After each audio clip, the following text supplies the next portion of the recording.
Welcome to the small shed. Today I want to deal with underbench storage, so that'll be coming up just after the intro.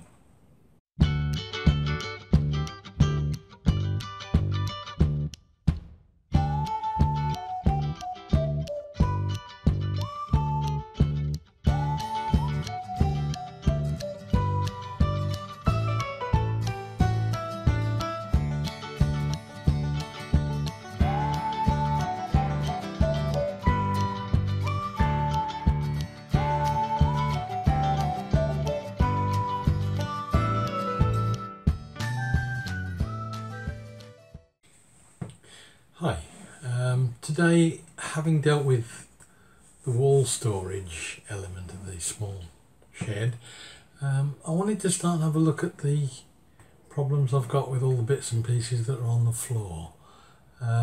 It's the bigger tools, the drills, the routers and things like that that seem to just clutter the place up, and there is a further problem which is the cases that they come in. I'll just have a look at those for a minute. I think you can see straight away that they're all different sizes, they're all different shapes. There's no real way of getting them to fit. I've recently fitted most of my equipment into the sustainer type Talos containers that Makita and Festool and one or two others used, but even then they're not mobile.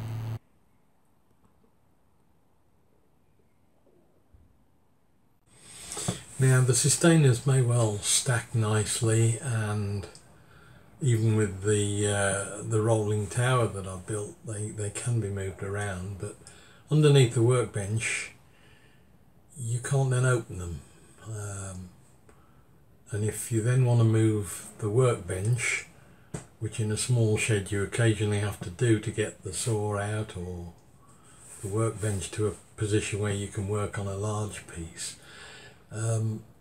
you've then got a problem of actually having to move all the stuff out from underneath it. So I got some inspiration from Manor Wood on YouTube, who turns out some fantastic tables and resin filled joinery.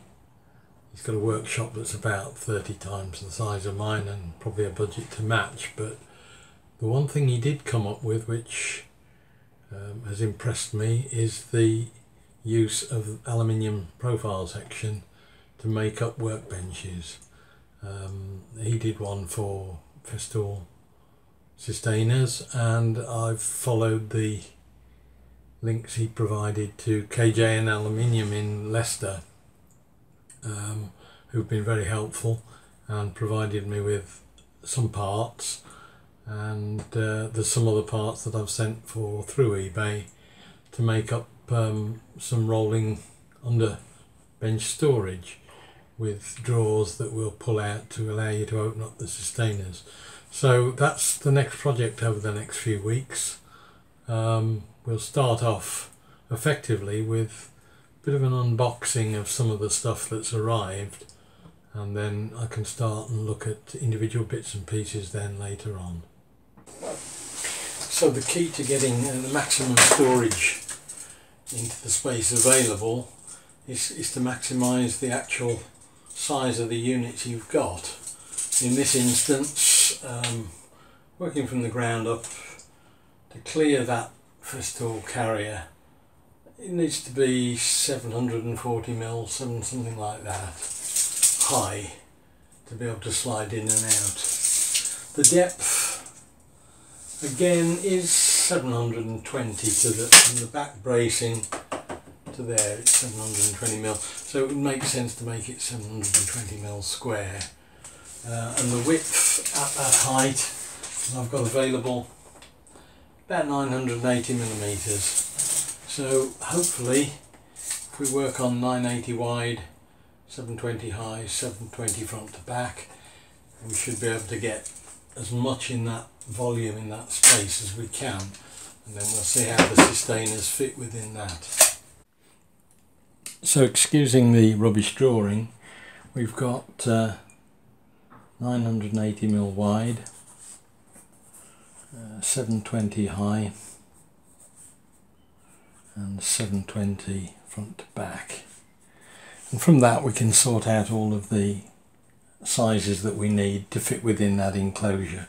To fit within that height, we've also got to bear in mind there are casters at the bottom of the units to make it mobile.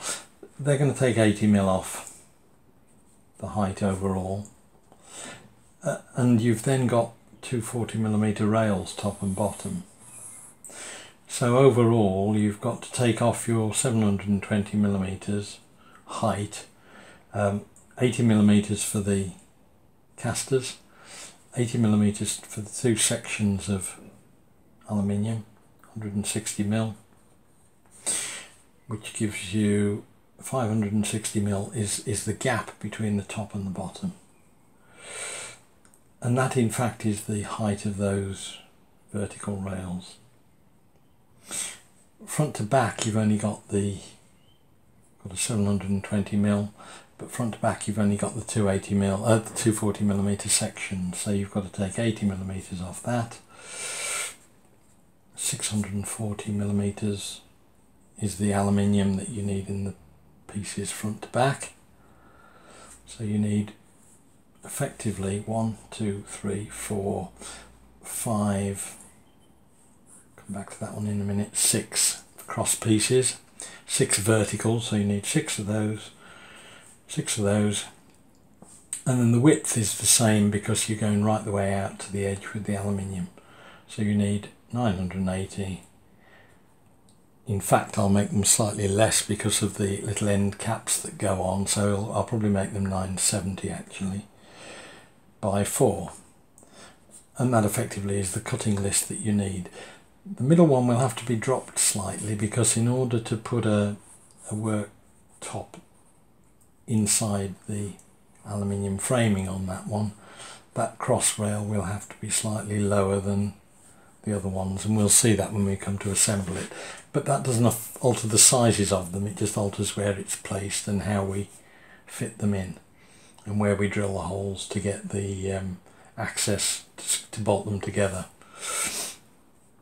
So that's it, that's effectively the cutting list for the aluminium. We'll then need 3 panels to support the runners, 1, 2, 3.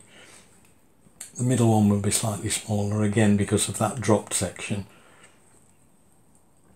And then there'll be the 3 runners to fit drawers in there.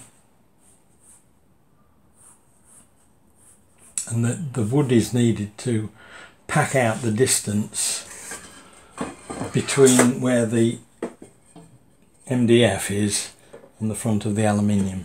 There's a 15mm difference, and then that way the runners will be flush, and again we'll see that when we come to build the unit up. So that's the cutting list for the aluminium. We can go off and get that organised, and that's it. We'll go on from there when it arrives. Well, I hope you enjoyed the first one of the underbench storage videos. If you did, press like. If you're interested, press subscribe, and I look forward to seeing you on the next part of the build. Cheerio.